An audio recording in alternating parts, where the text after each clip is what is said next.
चलिए अभी about टीजीएम infotech के बारे में एक छोटा सा डिस्क्रिप्शन ले लेते हैं सो दैट कि आपको पता होना चाहिए कि आपने ये जो सर्टिफिकेशन कोर्स किया वो कहाँ से किया है, किस ऑर्गेनाइजेशन से किया है। सो बेसिकली कंपनी का नाम है टीजीएम इन्फोटेक प्राइवेट लिमिटेड, जो कि एक आईएसओ सर्टिफाइड कंपनी है। और यहाँ पर जो है मेरा नाम है मनजीत सिंह और मैं आपका ट्रेनर हूँ। मेरे पास में 20+ ईयर्स का जो है आईटी का पूरा एक्सपीरियंस है, जहां पर मैं networking, servers, security and definitely अब आपको क्लाउड भी पढ़ा रहा हूं, राइट। सो मेरा पास में जो भी नॉलेज है रियल इंफ्रा के अंदर काम करने का, एज अ आईटी कंसल्टेंट भी मैं काम करता हूं, सो दैट कि अब आपको बेनिफिट ये मिल जाएगा because I am going to give you a lot of scenarios in this course so that you can easily understand कि रियल इंफ्रा के अंदर जो है जो चैलेंजेस होते हैं या किस तरह का जो है सिनेरियो होते हैं उसमें कैसे काम करना होता है। तो चलिए अभी स्टार्ट करते हैं कि getting start with this cloud को स्टार्ट करने से पहले हमारे लर्निंग ऑब्जेक्ट्स जो हैं वो क्या होंगे बेसिकली। तो सबसे पहले अगर हम यहां पे बात करें तो पहला आपका आता है why we need a cloud. पहला जो क्वेश्चन आना चाहिए that why there is a requirement to use this particular cloud platform, हमें इसकी रिक्वायरमेंट क्या है। देन उसके बाद में हम समझेंगे कि क्लाउड एक्चुअली है क्या, what is cloud computing, cloud computing है क्या, उसके बारे में डिस्कस करेंगे। Then definitely we are going to create a free subscription जहां पे हम जो है काफी सारी चीजें कवर अप करेंगे, प्रैक्टिकल चीज है। देन उसके बाद में एजोर पोर्टल का ओवरव्यू कंप्लीट मैं आपको देने वाला हूं। एंड देन फाइनली यहां पर जो है इस मॉडल के अंदर हम कवर करेंगे that is delete resources and set budget. ये सबसे इंपॉर्टेंट जो है चीज है जब आप क्लाउड के साथ में काम करते हैं, the most important thing to monitor and जिसके ऊपर में आपको जो है हमेशा कुछ ना कुछ अलर्ट्स जो सिस्टम्स दिए गए हैं उसको सेट करना चाहिए, जिसको हम बजट सेट की बात करते हैं। सो बेसिकली यहां पे क्लाउड का मेन फंक्शन क्या होता है कि जब आप यूज कर रहे हो तभी आपको पे करना है, जब आप यूज नहीं कर रहे तो आपको पे भी नहीं करना है, इवन दो आपका अकाउंट क्रिएट किया गया है। तो इसीलिए अगर आप कोई चीज काम कर रहे हो, जब तक आप उसमें काम वर्किंग कर रहे हो तब तक तो ठीक है, जब आप काम नहीं कर रहे हो और उसकी आपको रिक्वायरमेंट नहीं है तो इट इज बेटर कि आप उसको डिलीट कर दे सो दैट कि आपको उसका चार्ज पे ना करना पड़े। अगर आप ऐसा कभी मान लो भूल गए तो हमेशा एक चीज ध्यान रखें, आपका जो बजट को जो है वो सेट करके रखें कि मेरा मंथली इतना ही बजट है जितना मैं पे कर सकता हूं।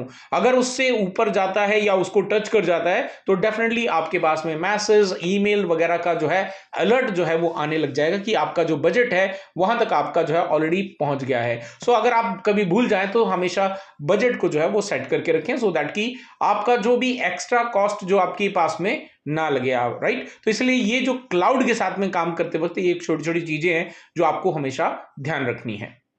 नाउ लेट अस अंडरस्टैंड कि why we need cloud computing. Cloud computing की रिक्वायरमेंट क्या हो गई कि हमें क्लाउड की तरफ में जाने लगा and there are lot of companies. वो सारी कंपनीज जो हैं क्लाउड कंप्यूटिंग की तरफ में क्यों जा रही हैं एंड कमिंग फ्यूचर्स में every company is going to use the cloud computing and why, let us understand. So basically say for example आपके पास में घर पे अगर आपको लाइट चालू करनी है तो लाइट चालू कैसे करेंगे, तो सिंपली आप ये जो बटन आपके पास में लगे हैं घर पे जो आपने इलेक्ट्रिसिटी इंस्टॉल करवा रखी है तो आप एक बटन दबाएंगे एंड आपको लाइट चालू करनी है और मे बी पंखा चालू करना है और मे बी आपको सम अदर आपका जो भी इलेक्ट्रॉनिक इक्विपमेंट है उसको चालू करना है, may be it is TV और मे बी सम गीजर और may be something else, right, whatever it is. So अगर आपको कुछ भी चीज चालू करनी है एंड आपको वो पर्टिकुलर इलेक्ट्रिसिटी से चलने वाली जो है आपका वो प्रोडक्ट है तो डेफिनेटली आपको एक बटन प्रेस करना है एंड आप जो है इलेक्ट्रिसिटी को एंजॉय कर सकते हैं, राइट। तो आपका जो भी टास्क है वो कंप्लीट हो जाएगा। यही करते हैं हम लोग सिंपल। लेकिन बिहाइंड द सीन की अगर हम बात करें तो बिहाइंड द सीन क्या है, क्या एक इलेक्ट्रिसिटी जनरेट करने के लिए यू कैन सी अगर आप कहीं पे नियर बाय में जो आपके पावर स्टेशंस वगैरह हैं तो आप देखेंगे वहां पे जैसे बहुत ज्यादा बड़े बड़े जो है आपके ट्रांसफार्मर्स लगे होते हैं, राइट, बहुत सारा वहां पे वायरिंग्स होती हैं, बहुत सारा बूस्टर्स लगे होते हैं, right. There are lot of जो एक इलेक्ट्रिक इंफ्रास्ट्रक्चर जो है वो होता है एक इलेक्ट्रिसिटी को सप्लाई करने के लिए। अगर उससे भी थोड़ा और आगे जाएंगे जहां पे एक्चुअली इलेक्ट्रिसिटी जनरेट हो रही है तो यू विल फाइंड कि विंड पावर है जिसका इस्तेमाल किया जाता है इंडिया के अंदर, सोलर पावर है उससे भी किया जाता है, राइट, थर्मल पावर्स हैं उनसे किया जाता है, डैम्स का इस्तेमाल किया जाता है इलेक्ट्रिसिटी। तो यानी कि वहां जैसे जैसे हम अलग अलग सोर्स में जाएंगे तो वहां पर अलग अलग तरीके से और बहुत बहुत ज्यादा इंफ्रास्ट्रक्चर जो है हमें देखने को मिलेगा जो एक इलेक्ट्रिसिटी को जनरेट कर रहा है।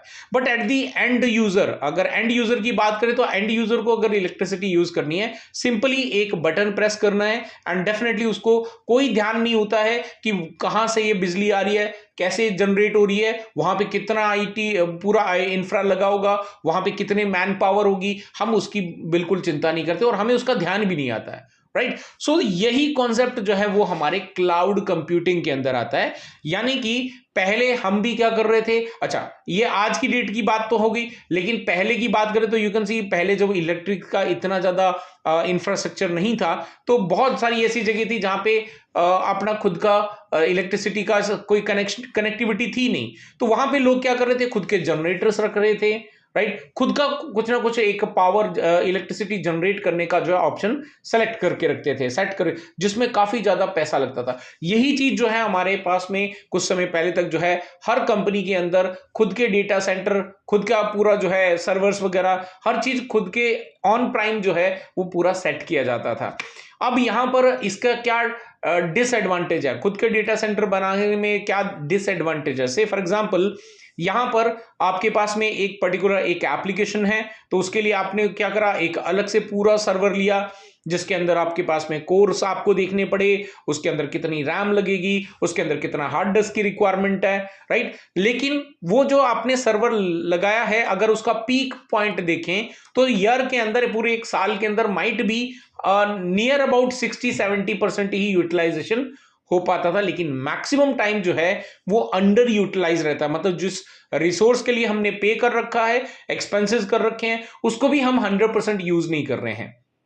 फिर हमारे पास में एक और एप्लीकेशन है तो उसके लिए हम एक अलग से पूरा का पूरा सर्वर जो है इंफ्रा बना रहे हैं, फिर और कोई एप्लीकेशन है उसके लिए अलग से पूरा इंफ्रा रेडी कर रहे हैं।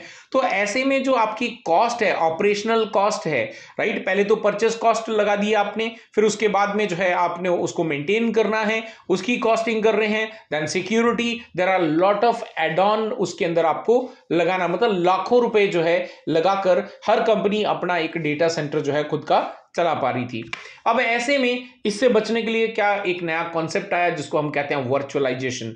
अब वर्चुअलाइजेशन में क्या है कि अब आपके पास में एक सिंगल सर्वर ले लिया, एक अच्छा कॉन्फ़िगरेशन का, उसके ऊपर में एक जो है वर्चुअलाइजेशन ऑपरेटिंग सिस्टम, एक प्लेटफॉर्म डाल दिया लाइक हाइपर-वी और मे बी VMware और may be some other, right. तो उसके ऊपर में फिर डिफरेंट जो वर्चुअल मशीन्स हैं वो यहां पर यूज करने लग गए। अब इससे एक बेनिफिट तो हो गया कि यहां पर आपका जो हार्डवेयर है वो आपका अंडर यूटिलाइज नहीं जा रहा है।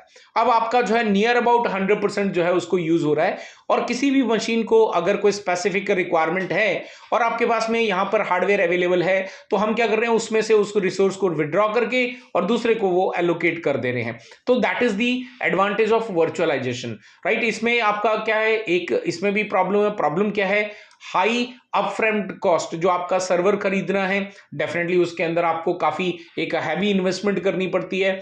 Monthly expenses, even if not using, आप उसको यूज कर रहे हो या नहीं कर रहे हो does not make any sense, आपको जो भी उसके एक्सपेंसेस हैं वो पे करने ही पड़ेंगे। डिफिकल्ट टू स्केल है ना, अगर आपको इसमें एक और रिक्वायरमेंट है तो आपको एक अलग से पूरा वापस सर्वर लेना पड़ेगा, फिर उस पर वर्चुअलाइजेशन करनी पड़ेगी। So it is a very difficult chance you can say, जिसमें हम स्केलिंग के इश्यूज जिसको हम बोलते हैं, देन उसके बाद में मेंटेनेंस पे आपको एक्सपेंसेस करने पड़ेंगे। तो ये भी जो है एक बहुत ही कॉस्टली जो है पड़ जाता है, which is called the virtualisation. अब क्लाउड क्या है? सो बेसिकली क्लाउड क्या है, जैसे इलेक्ट्रिसिटी का हमने एग्जांपल लिया, right, only pay what you use, जितनी आप इलेक्ट्रिसिटी कंज्यूम करते हो उतना ही हम पे करते हैं।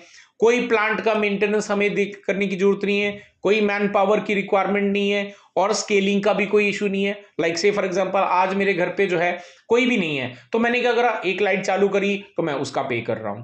कल को मेरे घर पे पूरी फैमिली आ रही, मेरे फ्रेंड्स आ रहे हैं कुछ पार्टी करने के लिए, मुझे कुछ एक्स्ट्रा लाइट की रिक्वायरमेंट है तो मुझे कोई टेंशन नहीं है, मुझे किसी को फोन नहीं करना है, मुझे कुछ नहीं करना है, सिंपली मेरे पास कनेक्शन अवेलेबल है, मैं क्या करूंगा, लाइट्स उसमें ऐड कर दूंगा, बटन्स चालू कर दूंगा, एंड जितनी इलेक्ट्रिसिटी मुझे कंज्यूम करनी है मैं कंज्यूम कर लूंगा, राइट। सेम चीज जो है वो आपके क्लाउड के अंदर आती है। सो बेसिकली इसमें क्या है, एक थर्ड पार्टी जो कि बहुत सारे सर्वर्स को जो है, बहुत सारे क्लाइंट्स को जो है सर्विस प्रोवाइड करती है, उसको हम कहते हैं क्लाउड कंप्यूटिंग, जिसमें वो आपकी वर्चुअल मशीन्स, फिर आपके software platforms, servers, data storage, applications, ये सारी चीजें जो भी आपको as a end client requirement है, वो सारे ऑप्शंस उनके पास अवेलेबल हैं।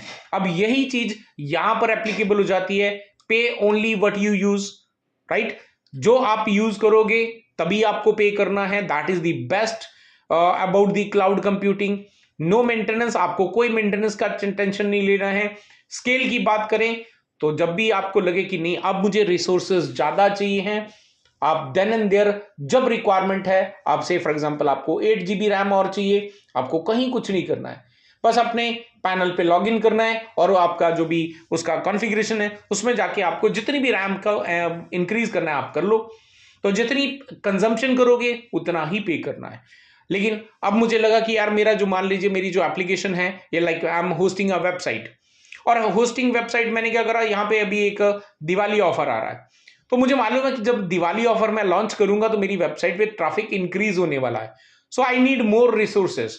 सो व्हाट आई विल डू, मैंने क्या करा, अपने पैनल पे गया और उस पैनल के अंदर जाकर मैंने जो मेरा हार्डवेयर रिसोर्सेज हैं उनको इंक्रीज कर दिया, सो दैट कि जब हैवी ट्रैफिक आए तो मेरी वेबसाइट डाउन ना हो। अब मेरा जो दिवाली ऑफर है वो एंड हो गया। अब मुझे क्या है, इतने हार्डवेयर रिसोर्स की रिक्वायरमेंट नहीं है, बिकॉज अब ट्रैफिक बहुत कम आएगा।